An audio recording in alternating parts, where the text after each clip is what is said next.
Hello everyone and welcome to today's research seminar brought to you by the Department of English and Communication and the Research Centre for Professional Communication in English at the Hong Kong Polytechnic University. Today we have three speakers, namely Dr Jane Lockwood, Mr Peter Woodhead and Dr Özgehan Uştuk. Dr Jane Lockwood is an adjunct associate professor in the Department of English and Communication at Hong Kong Poly U. She's worked in Hong Kong for over 25 years, including in the school sector, published extensively in workplace communication and communication assessment practices. Mr Peter Woodhead is an educational leader who has provided consultancy services to local and international schools, as well as tertiary institutions like Hong Kong U and Poly U. Dr Özgehan Uştuk is a postdoctoral research fellow here in the Department of English, and he's also the current chair of the TESOL Association's Research Professional Council. So without further ado, I hand over to our three speakers. Okay. Hi, it's very nice to be here, and it's also very nice to be here talking about not businesses this time, but the school as a professional workplace. So what we're going to do this afternoon is the three of us are going to talk to you about slightly different perspectives around working in the schools. And they're going to be based around the EDB project work that Peter and I have been doing in the schools over the last 5 years or so, where we've been in over 30 schools and been in many classrooms. So it's wonderful to be able to share this experience with you. It's a very important part of the department's work, in fact. But bumping into people in the corridor, not everybody knows what it is. So I thought we will grab this opportunity to talk to you about what the department has been doing with the EDB projects in the local schools. So what is the project work? Well, since 2010, the English department, English and Communications, has been awarded 18 EDB contracts to work in the secondary schools. Now, some of you may remember Gail Forry and John Polias. In fact, Gail was the first coordinator of the EDB contracts, and now Professor Hugh has taken over that coordination. But what are these contracts? Well, they comprise three main categories. First, school-based support, where we go out into the schools and we actually work with practicing teachers, panel heads, and so forth in the schools in areas to do with MOI English in different subjects. It also comprises professional development, sometimes with classroom observation, where we bring secondary school teachers onto the campus. We do 1, 2, 3, 4 professional development days with them. And of late, the EDB has been asking us to follow this up with classroom observation, which has been great. And the third type of project is learning circles for secondary key learning areas such as geography, technology, mathematics, and so forth, where there's an attempt to bring the schools together to share their practices. And this has been invaluable for the schools, and I will tell you why, later on. I just want to say at this stage that the linguistic and pedagogical principles of our programs are based on sort of functional linguistics and genre-based approaches, where every teacher is a language teacher and where text is absolutely paramount. And pedagogically, the principles we work from are student-centered and inquiry-based. And these are reflected in the EDB documentation. So what we're doing is we're supporting the EDB curriculum documentation and ensuring that teachers really understand the MOI English teaching principles upon which they're based. Now, in this presentation, Peter's going to, first of all, look at some of the external factors that have impacted our work in the schools. And I won't go through all of those individually now, but Peter will be talking about the external factors. I will then talk about some of the internal challenges to the school that we have seen. And then Oz will be talking about some of the research possibilities, and in particular, the research grant that we have here at PolyU. Okay, so Peter, perhaps over to you. Okay, right, next slide, Oz. Yeah. Brilliant. Right, well, hi everyone. I'm Peter Woodhead. I'm the other half of Jane, if you like. Lockwood and Woodhead, it goes together quite well, actually. And we've now got Oz has joined us too. He's actually been around about, I don't know, nearly 8 or 9 schools altogether. In fact, we're still in the middle of 2 programs, actually, as we speak, and this is one of our busy weeks. Well, I'm going to just make a few observations, really, about what Jane and I have observed since we worked together, which was probably towards the end of 2019, I would say, looking at it. We'll show you a timeline in a minute. And just, you know, highlighting some of the sort of major external things that have impacted on all Hong Kong schools, really, in the last 4 years now. And, you know, the first obvious thing is that end of 2019, we were going into schools which were in the middle of the troubles, as we like to call it, the disruptions that we all experienced in Hong Kong. You can see that from one of the images. And that in itself was just quite a challenging process just to get to the school and make sure we got back. But the impact on the schools was really quite dramatic. Impact on students was very visible. The anxiety amongst staff and students was very, very obvious. And it's just our huge admiration to the schools, it's just how they handled it and how they kept the kids together. But that was a context in which we were working all the time. And I'm just going to jump a bit. Can you just go to, oh, it's this one here, yeah. This is the timeline I did, which actually I did with the help of ChatGPT. It's extremely good at doing this. I just tidied it up. But you can see there, looking at the green sort of the band just shows you what was going on. So you've got towards the end of 2019, you've got all the difficulties of the unrest. Then we go into in early 2020, schools are shut down, it's all online. We had to do Zoom training and desktop observation, which we found actually really interesting. There were certain advantages to actually training people on Zoom and even doing lesson observations on Zoom. So it wasn't a sort of deficit experience by any means. Then in the middle of 2020, of course, the DSE classes could be resumed in schools, but not many. That was only the S6 students. Then towards the end of that, you had a half-day return, then back to online. But you can see from this graphic just how off and on the whole thing was for the schools. You know, 1 minute we're online, next minute we're half-day, then the next minute we're back online and things. But they cope incredibly how teachers cope with this. And you can see that we had a gap between 21, after 21, and then going back into face-to-face training at the end of 22, which is where we are now. And actually, for the first time, we're back to normal times. So yeah.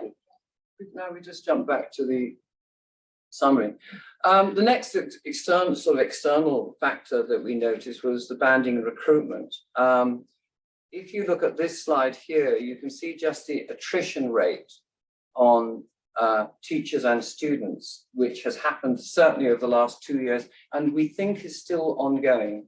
We'll often talk to young staff who will tell us about friends who have left and friends who are planning to leave. So I think the issue of loss of students, for one, loss of classes, loss of often experienced teachers. It's probably those teachers with 10 or 12 years experience who have gone, has had a big impact on the sort of level of experience in the schools. And we've met many young teachers who just joined, or some without qualifications, but are promising to study them for their PGDEs as well.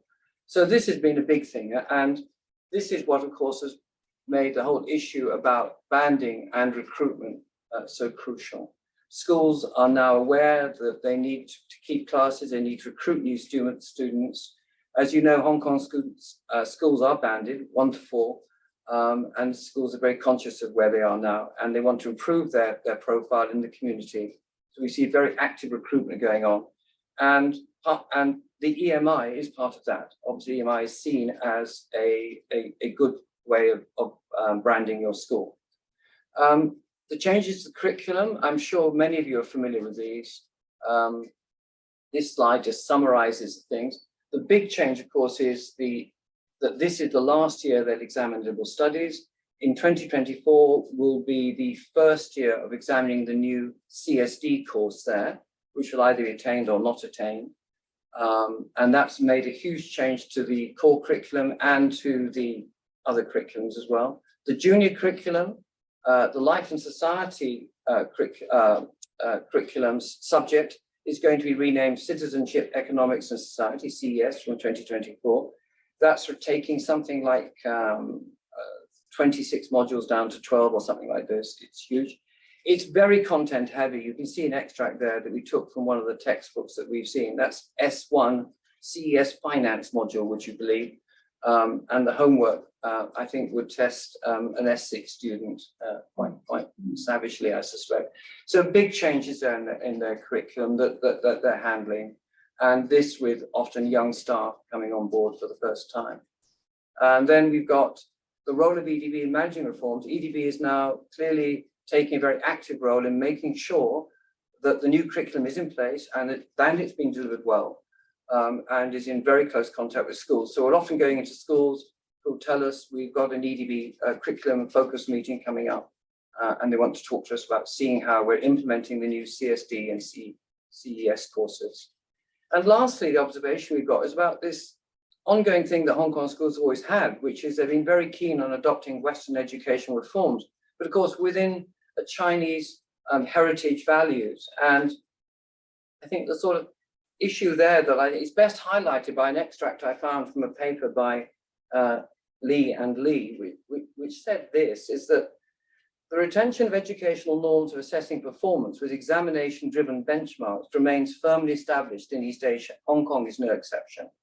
Rewards-based, school-based management thus enjoys strong legitimacy in East Asian educational systems, resulting in instructional leadership being more valued than transformational leadership. We often saw this contrast between, and I'll show you on this slide here, schools like this one, which were applauding the best of Western educational forms, particularly in pedagogy, particularly in curriculum, in the way students learned, obviously promoting EMI, and trying to blend that into that sort of, those Chinese heritage values, if you like, which are very much about a rewards-based system.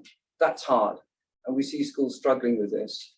We admire it, we admire their aspirations for sure, but it's not easy to do when you still are running a very assessment-driven system in schools, which rewards, high achievement at all times, from S1 to S6 there. And then internal, Jane. Yeah, I'll say at this stage that, Peter has raised a lot of external contextual factors that really are impacting the schools in many different ways. And we're going to try and leave about 20 to 30 minutes at the end so people can ask their questions then. So rather than sort of doing chat questions at the moment, let's leave them to the end. I'm going to talk about the challenges in schools and the internal challenges that we've seen. And here are some of the issues that have cropped up. So the development of MOI in English in secondary years and the models of language across the curriculum and management.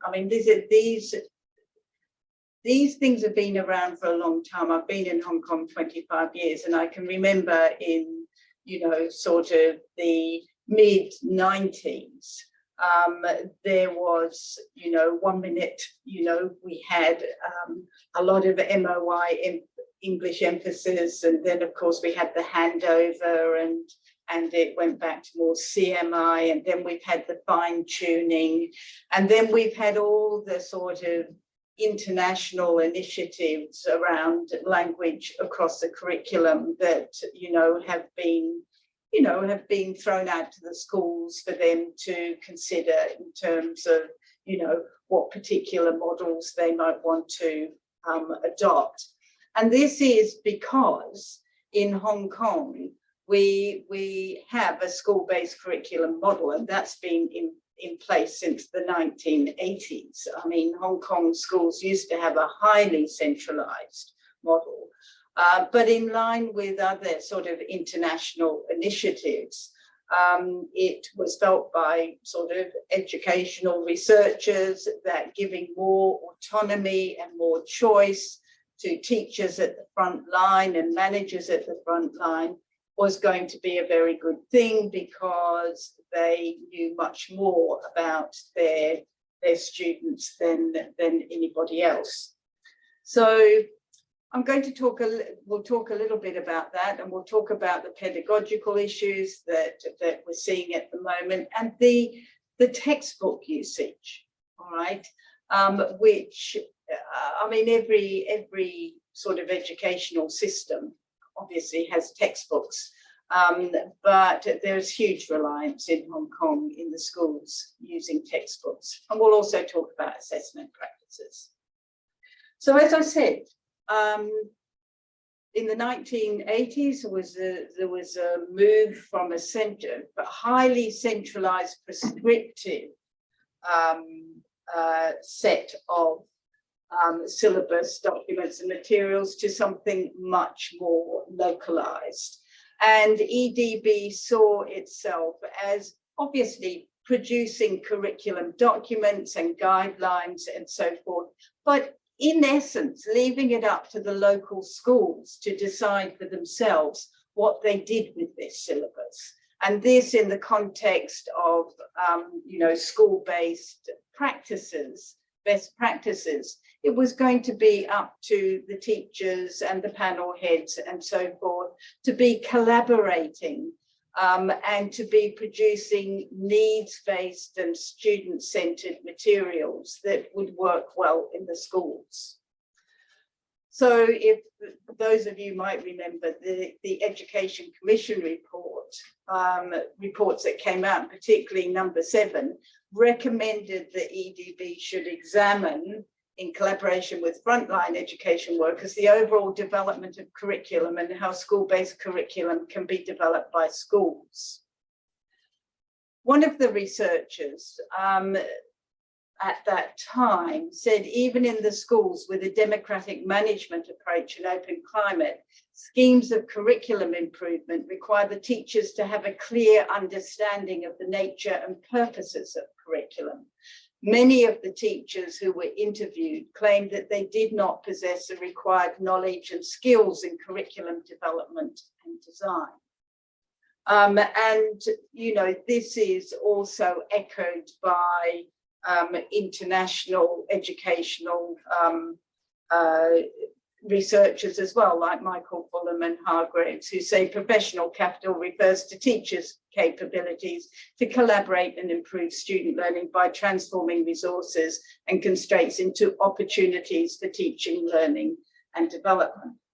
I think the thing about a school-based curriculum is that schools, from my experience, very rarely have the very rich blend of professional knowledge, experience, and skills in areas such as curriculum development, assessment development, materials development, to be able to really do an appropriate job at the school level. And this has put enormous pressure on the teachers who are saying things like this, and this comes from evaluations that we've done over the last couple of years. Having to design course materials for both English and my subject is quite a burden for me. And another saying, we're all reinventing the wheel, which is absolutely true. you know, one school in Kuntong is doing one thing and other schools are just doing the same thing. Everybody sort of feels they need to start from scratch.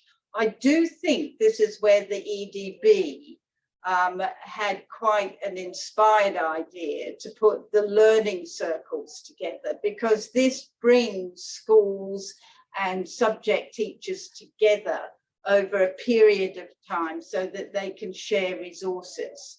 But apart from this initiative, it's very difficult for teachers to find the time to do what is required for good quality curriculum materials and assessment tools. Here's one that says, I'm a new teacher this year and I have no experience in training in curriculum development, materials and assessment. I use the textbook. And one school even said, our school mandates a textbook, and the parents seem to like this, all right? Peter wrote a consultancy report recently, and I thought he really hit the nail on the head when he said, for many teachers, the textbook is the curriculum which they rely on to prepare their lessons and assessments.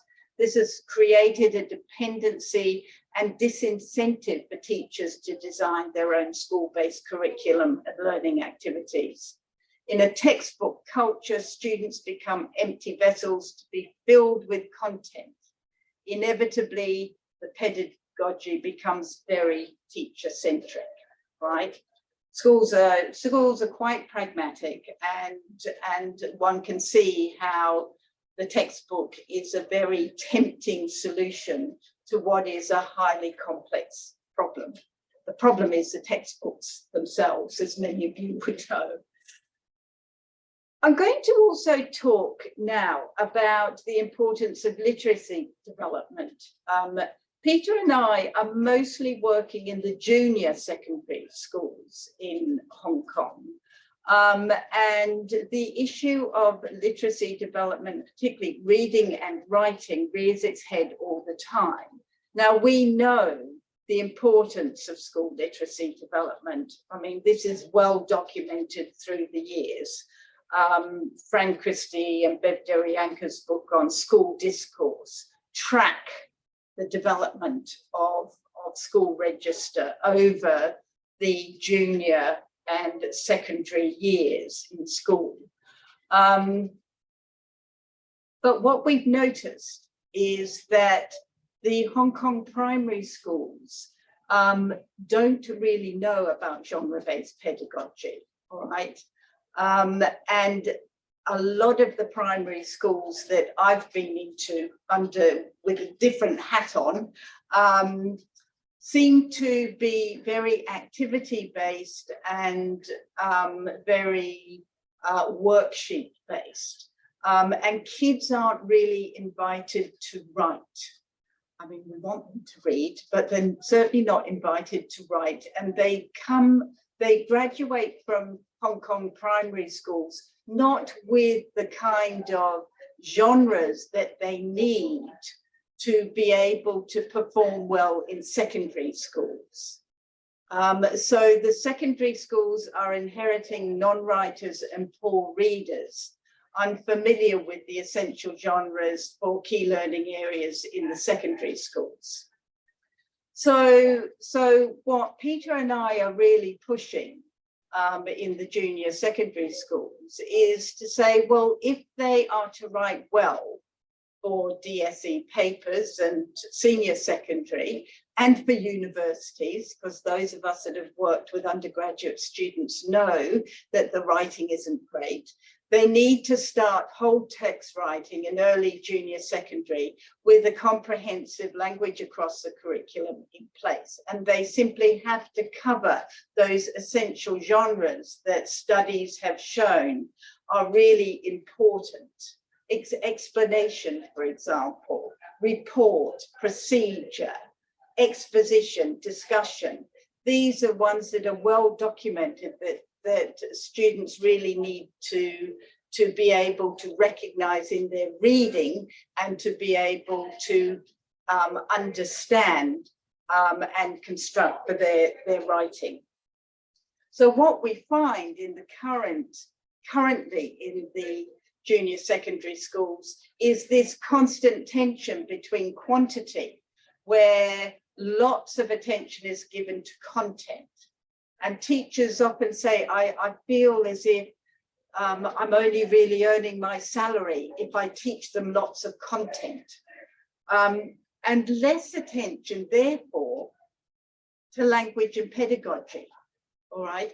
And this imbalance means that kids are sitting quite passively in classrooms, going through textbooks, doing a lot of content, doing a lot of quantity stuff, and there's less attention to them reading and writing effectively, and becoming autonomous learners. So this is, you know, a push that Peter and I certainly try and make with the teachers that we work with and their panel heads.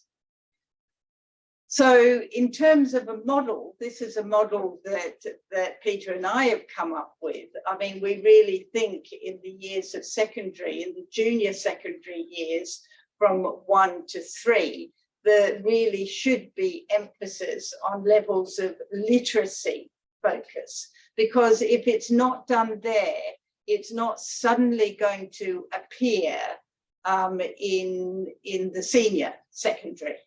So many senior secondary students are really struggling with basic writing. And then all of a sudden, you know, there's a big drama because the results aren't very good, and you know there's big pressure on DSE students in their writing at a time when, if you look at the second diagram there, the level of content intensity must necessarily be much higher in the senior secondary schools. So the real push that we're trying to make in the schools is to make sure that English and literacy development is headlined in those first 3 years. Yeah, I mean, content is important. Obviously, you want to sort of be basing your genre-based pedagogy around the text, spoken and written, that are appropriate for their individual KLAs. But literacy development is very important, and you know the amount of content is less problematic in the junior secondary years. What we've observed about pedagogy in the context we're working in is the ubiquitous activity sheet and busyness. Now, this, to some extent, we can lay the blame quite fairly at the textbooks and the textbook writers. The textbooks, I mean, we see teachers going through page by page in the textbooks, trying to get through all the activity sheets and, you know, bits and pieces that they have to do. And we see real learning not really taking place. We see a busyness that happens there. So, you know, this is something that we really try and emphasize. Use your textbook as a reference book, and to try and design lessons that are going to be not just copying out things or even filling in blanks. There's lots of filling in blanks, and filling in blanks, as we all know, doesn't end in real learning. So we've got to be careful with the kind of pedagogies that are reflected in many of the textbooks we see in lower secondary. Because of this pressure on, you know, getting through the textbook, and one teacher said recently, but the parents get very cross if we don't finish the textbook, because obviously they've had to pay for the textbook. So they're measuring their children's learning by the pages of the textbook that are being covered, which is kind of understandable, but obviously is completely wrong. This also in turn leads to passive learning and, you know, lack of engagement in the classroom, and runs quite counter to the pedagogical principles that are sort of burnt into the EDB documents. So everybody is getting through what they need to get through, but there is a real question mark over what real learning is going on. And certainly literacy is not front and center in the textbooks. And what interestingly we have found is that there's an underestimation of what students can do. There's this sort of vicious cycle where sometimes, you know, we'll say to the teachers, well, why don't you just get them to write a paragraph about that or write an essay about that? And often the teachers will say, but their English isn't good enough. Now, I mean, we've challenged many of the teachers on this, and of late, they've been very surprised at actually what their students can do if they're asked to do something beyond the kind of very controlled exercises that are very prevalent in the textbook. So despite what is going on, students do want to get engaged, and they can actually do very often much more than we think they can do. So these are some of our observations about the pedagogy in this context. And of course, assessment development is also in the basket with curriculum and materials development. It is the case that textbooks package themselves so well that they even give the assessments, right? And the assessments are very, very content-based. But often teachers say to us that they are given the responsibility of developing summative and continuous assessments for testing in their school. And, you know, teachers are not trained to do this. I've worked in assessment for 20 years, and I know to write a multiple choice question takes a lot of skill and a lot of practice. And for assessment, you know, validity and reliability is absolutely key. If you don't have those things in your assessment, well, then your assessment is largely a waste of time.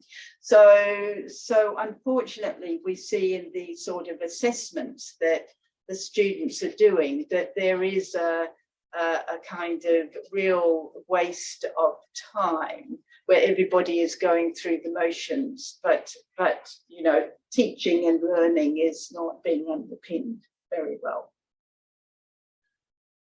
There is some understanding of formative assessment, but not a lot, and it hasn't found its way into the pedagogical practices of the teachers. Again, one of the things that the teachers say to us is, I'd really like to give them writing in class and then do formative assessment, but I don't have time.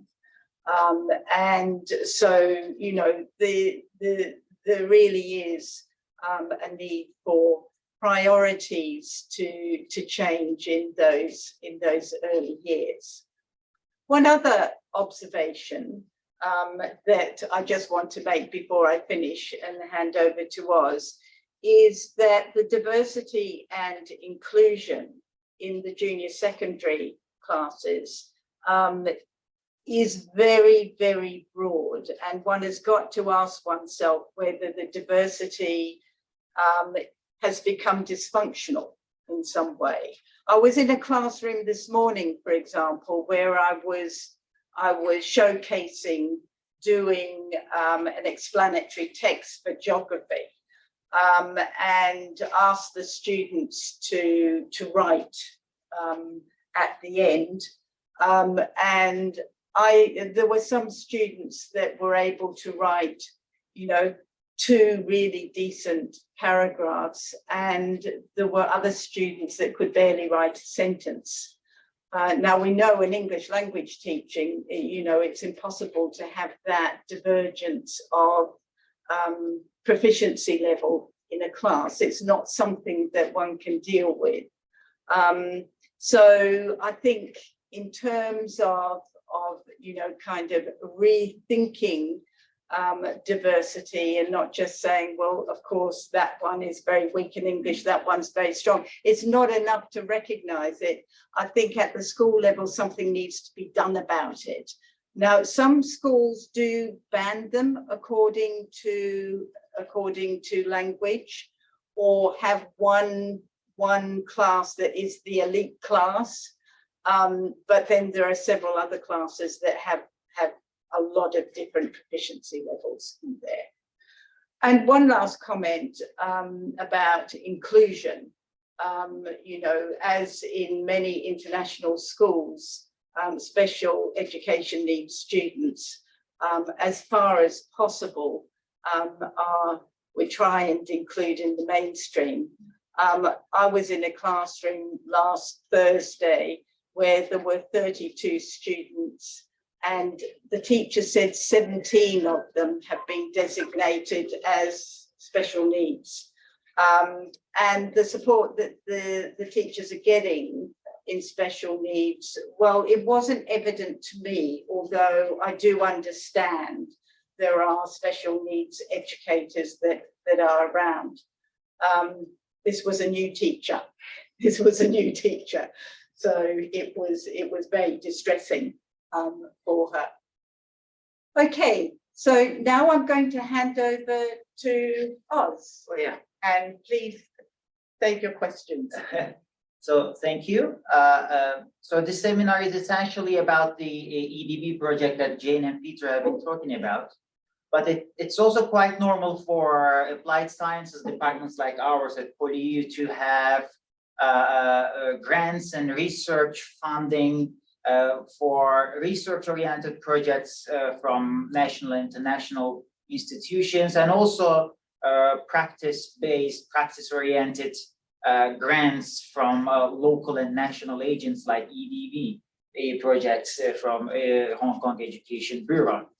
So we have decided to show one example of, because as Jane already talked about, that in our department we have a good record of EDB projects, and also we have another kind of projects. For example, that one is a GRF project, which is more research oriented. So that's why we have decided to talk about how we created a kind of like a synergy between these two different project types, meaning like the research-oriented ones and the practice-based ones. And the GRF project that I'm very briefly going to talk about is called Improving Teacher Talk in Classroom Instruction, a mixed method study of the impact of professional development in questioning. Professor Guang Wei, who is our PI, and Jane and I have been working on this project together, and Peter is also supporting us. So what kind of synergy are we talking about when we combine this practice-based and research-oriented projects? So let me first of all talk very briefly about the project so that you will have a better understanding how we fit this into the Hong Kong secondary schools that Jane and Peter have been explaining. So background, a little bit of background, the use of productive teacher questions can provide rich language input according to the literature. And it's also good for the elicitation of linguistically more complex responses and the promotion of critical thinking. And these research findings are all relevant to the Hong Kong secondary school context. And there is one other thing, because Peter has been talking about that it is quite important now for Hong Kong secondary schools to have this EMI agenda. It's important for their banding and branding and ranking. So that's why it's very important also, according to literature, to use productive teacher questions for EMI classrooms, for example, to reach the ultima meta of the LAC MOI settings, which is subject learning and English proficiency supporting each other. So based on that, I would like to briefly talk about how this combination, this EDB project helped and impacted the research-oriented project. So first of all, it was important for the academic socialization of the research staff, because in the Hong Kong case, most of the universities here are highly international. And me, for example, being a new Hong Kong I had little understanding about the Hong Kong secondary schools. And it's actually, I think Jane and Peter also would, because we have been talking about that, agree with me that it's quite tricky to frame a generic secondary school in Hong Kong, because they all have their school-based curriculum, so they are all very different. So that's why it's important for the international academic staff to have an understanding of the field. So that's why this kind of EDV projects have been helpful. It was also helpful for a bottom-up recruitment and the classroom access, and also to find teachers who are actually agentic and authentically interested in the research topic of ours in the GRF project. And it was also useful for us and beneficial for us to promote the research idea and also have the grassroots feedback from teachers, so that we can actually amplify the community impact of the research-based projects. And I think it's quite critical for the departments who apply applied sciences. I would like to talk about some preliminary key observations, and we will have time later, maybe in the future seminars, to talk more about that. But that's some findings that we have been observing at the schools now, Hong Kong secondary schools, and we are focusing on English and PSHE, EMI teachers, including history, geography, and life and society. That the name will change, but let's say life and society, so we call them the PSHE classes. The teachers overuse Socratic questioning, which is also, according to the literature, productive questioning, but the use of the classroom discourse and questioning is quite monodirectional, and also in terms of the different techniques that are used for questioning, there is no variety. Only quite excessive use of pumping, are requesting students to provide facts. And also the turn-taking behavior in the interaction between the teacher and the student, it's quite shallow. It's like a very generic initiation, response, and evaluation pattern, rather than feedback included into this kind of exchanges. We have also seen the excessive use of lower order questions instead of higher order questions, and that's also quite normal given the exam culture here. And well, there is a lot of interest in formative assessment, but in reality, it's still like baby steps in the classrooms. We also have seen some instances intending to apply facts to immediate environment, but again, not enough synthesizing the facts and also creating and the type of questions that would apply that kind of thinking. There were some other types of questioning, productive questioning styles, such as framing, which more specifically question-based preludes, so basically using questions as lead-ins. But we have seen this mainly in the PSHE classrooms, and most specifically in life and society classrooms. So it's, again, not a general thing. So that's why it's fair to say that there is a lot of use of Socratic questioning, and it is quite monodirectional and not varied. So would like to finish with some lessons learned. So this EDV project has definitely created a momentum for the research-oriented GRF project. First of all, in terms of diagnosing the research and practice gap, and also situating our research purpose in a more authentic way, and also amplifying our department's, also the project's community impact. And in turn, it helped us to grow as holistic practitioners, because we actually were forced to find ways to communicate the research findings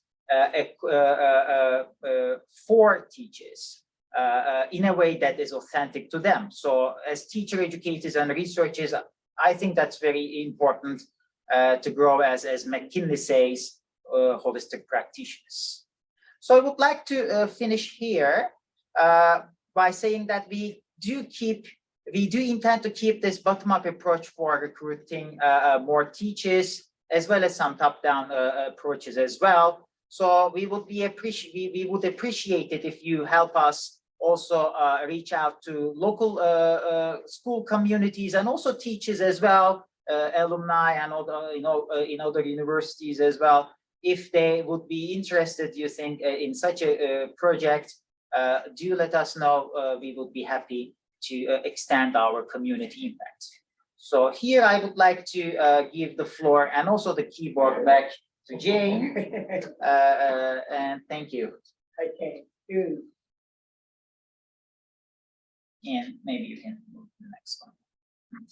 Okay, so thanks everybody. And as I said, halfway through, we'd like to invite questions, comments,